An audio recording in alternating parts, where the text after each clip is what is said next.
Иванова Дарья, 2 класс, школы номер 5.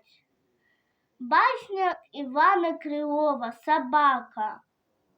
У барина была собака шаловлива, и хоть нужды не было собаки той ни в чем, иная бы таким житьем была б довольна и счастлива, и не подумала бы красть, но уж у ней была такая страсть, что из мясного не достанет, в минуту стянет.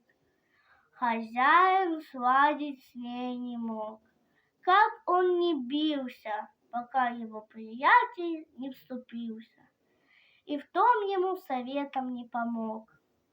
«Послушай, — говорит, — хоть кажется ты строг, но ты лишь красть собаку приучаешь, за тем, что краденый кусок всегда ей оставляешь.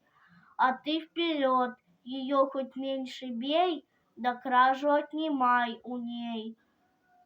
Едва лишь на себе собака испытала совет разумный сей, шалить собака тут же перестала.